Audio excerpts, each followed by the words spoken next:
تمام تر صورتحال کا فائدہ اٹھا سکتا ہے، اور اگر اس نے فائدے کے اندر جو ہے وہ معاملات جو ہے وہ چلانے کی کوشش کی ہے، اس ذرا سی ریٹیلیشن کے اندر جو ہے وہ جنگ کو بڑھاوا دینے کی کوشش کی، تو پھر تو ایران بھی نہیں رکے گا، تو پھر کشیدگی مزید بڑھے گی۔ آپ کو اس طرح کے کوئی اثرات دکھائی دے رہے ہیں؟ میرا خیال ہے کہ اسرائیل جو ہے کل صدر ٹرمپ یہاں جو آج کے سارے میڈیا میں جو رپورٹنگ کی ہوئی تھی، صدر ٹرمپ کا دوبارہ رابطہ ہوا اسرائیل سے، اور ظاہر جب وہ کہتے ہیں رابطہ اسرائیل سے ہوا تو نتنیاہو سے ہوتا ہے وزیر اعظم میں، تو وہ اسرائیل نے ان کو یقین، خود صدر ٹرمپ نے کہا کہ ان کو یقین دلایا ہے کہ وہ امریکہ کی بات مانیں گے۔ تو اگر امریکہ ان کو کہے گا کہ نہیں ہمیں کارروائی کرنے دو، تم انٹرفیئر نہ کرو، تو نہیں کریں گے،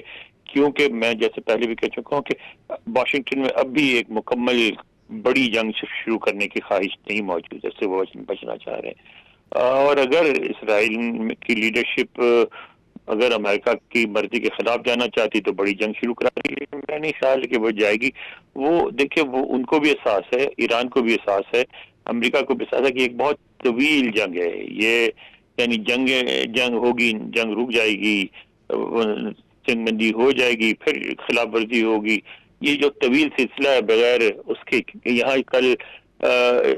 وائس پریزیڈنٹ جو ہیں انہوں نے بھی کوئی بات کی تھی، ایسا اشارہ دیا تھا کہ انہوں نے کہا اگر کیا 1 سال 2 سال اگر جنگ ہو گئی تو کوئی اتنا بڑا تو مسئلہ نہیں ہے، جنگیں تو 20 سال بھی ہوتی رہی ہیں۔ تو یہاں ان کا خیال ہے، واشنگٹن میں یہ فیلنگ ہے کہ اگر وہ اسی طرح بڑی جنگ کرنے کے بجائے اس طرح دباؤ برقرار رہتے ہیں 1.5 سال تک ایران پر، خاص طور پہ معاشی دباؤ، تو ایران جو ہے وہ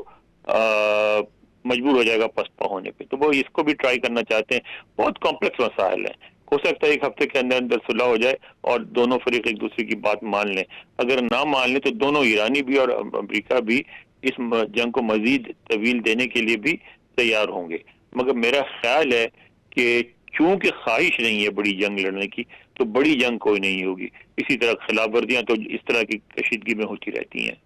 اچھا یہ بتائیں کہ جب آپ کہتے ہیں کہ شام 5 بجے مقامی وقت کے مطابق، تو مقامی وقت سے مراد آپ کا واشنگٹن کا وقت ہے یا تہران کا وقت؟ نہیں سر، یہ واشنگٹن کا وقت ہے۔ ہاں، یعنی ابھی سے آدھا گھنٹہ پہلے۔ جی جی بالکل جی، تو یہاں تو انہوں نے ایسے وقت پہ کیا ہے کہ یہاں تو ابھی دن تھا اور وہاں بہت صبح ہوگی۔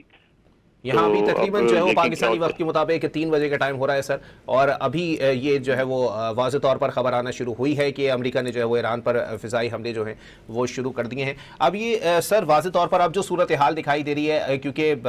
یہی چیز ہے کہ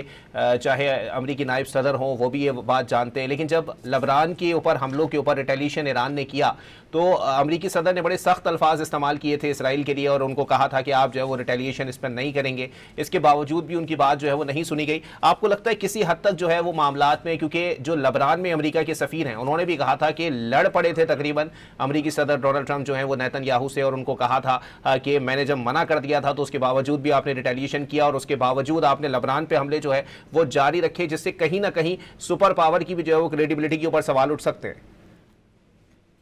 بالکل، اور اس پہ آج فائنینشیل ٹائمز، واشنگٹن ٹائمز دونوں نے رپورٹ کی ہے، اس میں انہوں نے کہا ہے کہ صدر ٹرمپ اور امریکی اور اسرائیلی وزیر اعظم کے تعلقات بہت کشیدہ ہیں، اور تعلقات میں مزید یہ ہوا ہے بقول ان کے کہ جو یہاں یعنی جو سیاسی اختلاف ہوتا ہے پارٹی کے درمیان،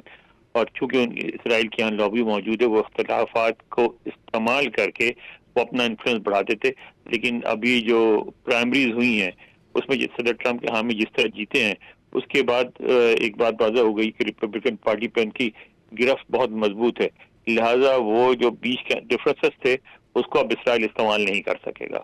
تو اس لیے ان دونوں پیپرز کا کہنا تھا کہ اسرائیل جو ہے امریکہ کی بات ماننے پر مجبور ہو جائے گا۔